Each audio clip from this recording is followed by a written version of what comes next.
Okay, hello everyone. Happy Spirit Friday. I wanted to post this video in order to give some shout outs and to let people know, where we're at, go over a couple of activities quickly. I'm going to go over just one activity in depth, and then I'm going to give some shout outs, tell you about some prizes when we get back to school, and maybe do something fun before we get out of here for the day, okay? Now, I'm doing this video from my command center here at my house, from my virtual classroom, as we go through our experience of virtual home instruction, VHI here. What I did, I had a table at my house downstairs. I brought it upstairs. I set it up in the living room, keep my computer, my books that I use, my grade book, and it's all right here set up, ready to go, so I can create lessons and I can, check into what's going on with students' progress and do some grading. But this way I don't have to reset up every time I go to do something for school. And I'd recommend this for you too, if you have an opportunity in a way that you can maybe you have a table at your house or you have a space at home, whether it's your normal learning space where you do your homework and study, or whether it's somewhere temporary, because we're going to be doing this virtual home instruction to our spring break now.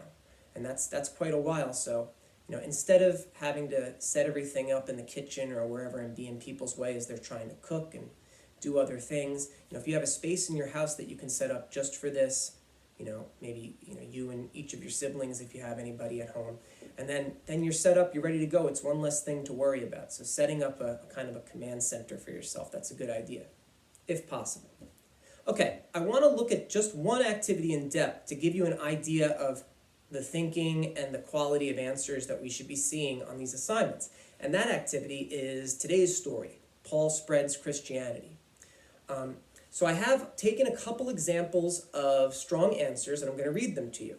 Now if I say your name in this video, that means that you get a prize when we get back to school. I'll have a prize bin with terrific tickets, some candy, some other small things, and you can take an item if I give you a shout out in a video today or a future video. So the first question, today's story, Paul Spreads Christianity. What made the Romans decide to interfere with Paul and his teachings? Here's an answer.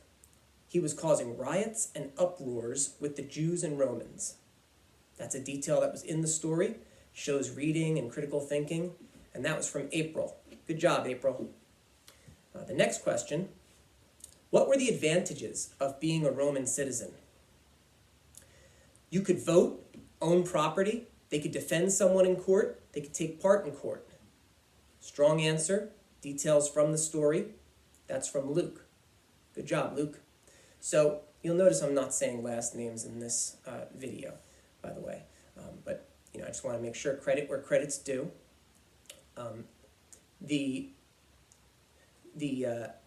Paul was a Roman citizen, so he got arrested and he was put on trial. Now, but he had protection because of his citizenship, just like we as American citizens might have protection under the law in this country. We have certain rights. Non-citizens also have rights and protections, but as a citizen, you get to participate fully in our political life. So Paul was Jewish, and he was an early Christian, but he lived within the Roman Empire, and so he was a citizen of Rome. Moving on. Why do you think Nero made it clear that Christians had set the fire that burned Rome?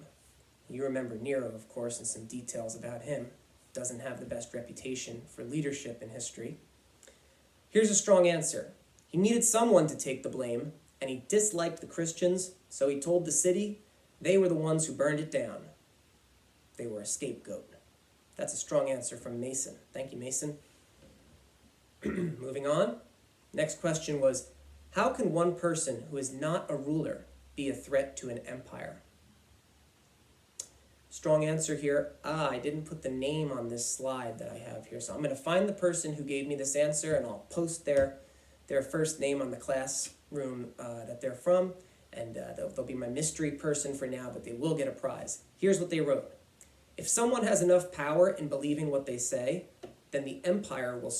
if someone has enough people in believing what they say, then the empire will start to get worried that they might gain power, overthrow the empire, and take over. Well put, mystery person, but I'm going to find your name. Okay? All right, moving on. We did 2 quizzes this week. So far, okay, one's assigned for today. If you didn't do that for homework yet, that's what you still need to do to get credit for today's activities. You got to do the quizzes. It doesn't even need a code because it's set to a homework setting. So you just click in and put your name and start. Make sure you use your real name so I know to give you credit in my book. Okay? But on our first quizzes of the week, a couple days ago, Constantinople and the fall of Rome, the following people scored 100%. Shout out. You can pick from the prize bucket when we get back to school. Block 1, that was Andre and Haley. Block 4, that was RG and Kylie. Block 6, that was Aiden and Ben S. And Block 7, Ramsey. On our quizzes that was assigned today, the Roman Empire and Christianity, 100% scored by Block 1, Luke and Kelly. Block 4, April, Briella, and Ellie. And Block 7, Olivia.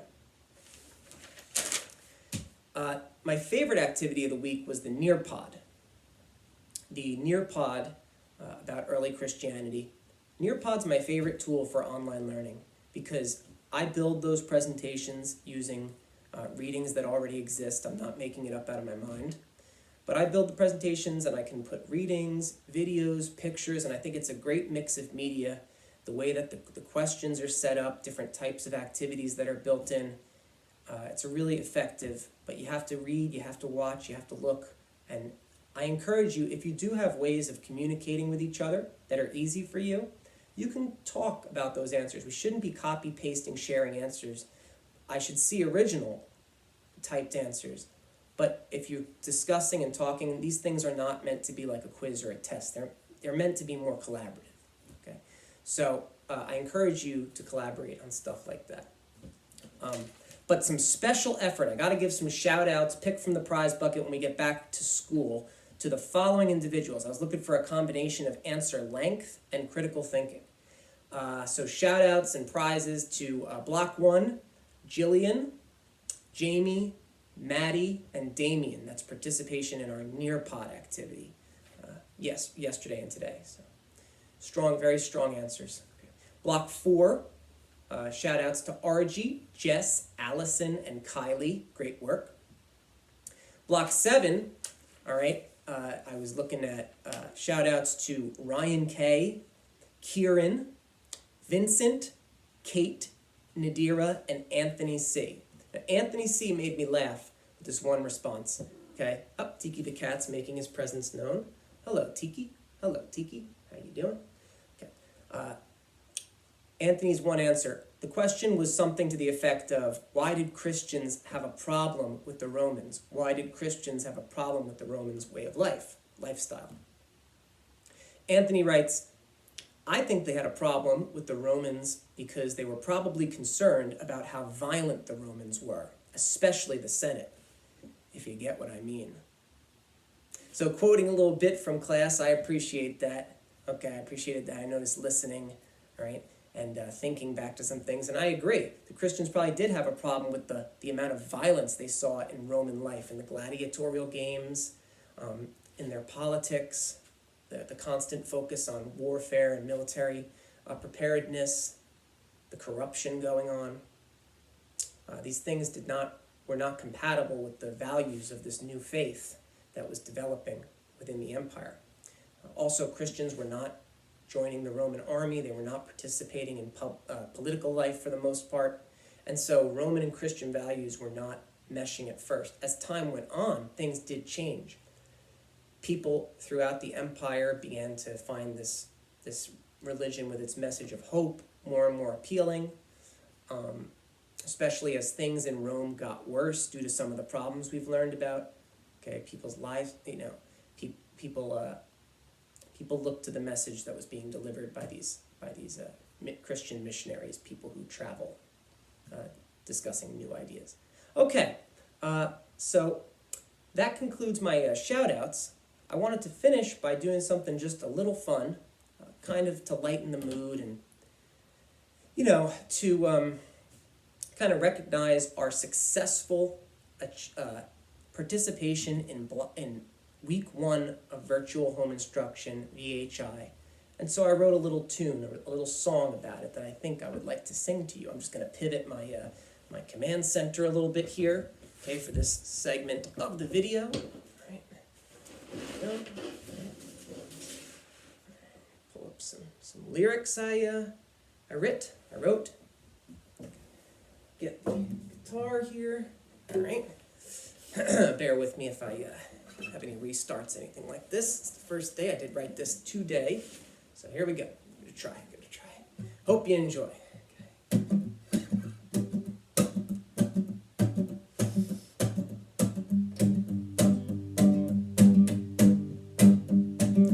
VHI, week 1, strange at first, but now that it's done, so many students across the nation logging on to learn.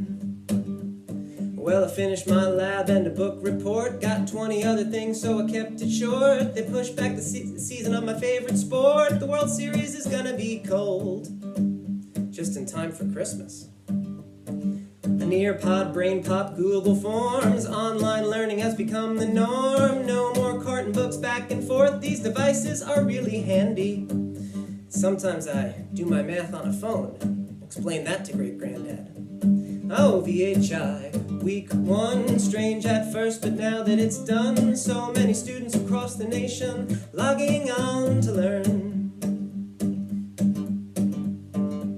I got my school colors on so you can see my spirit. Wrote this tune so you could also hear it. If your pet rock's sick, then don't go near it. Wash your hands before you eat. That's just common sense right there. Quarantine is a little weird. My brother and me both growing beards. Students' emails coming out of my ears, but I'm glad they're being productive. And keep up the good work, y'all. Oh, VHI, week 1, strange at first, but now that it's done, so many students across the nation logging on to learn. Yeah, VHI, week 1, if it wasn't for Corona, it would kind of be fun. So many students across the nation logging on to learn. Yeah, they're logging on to learn. Oh, they're logging on to learn. All right, see you next week for week 2.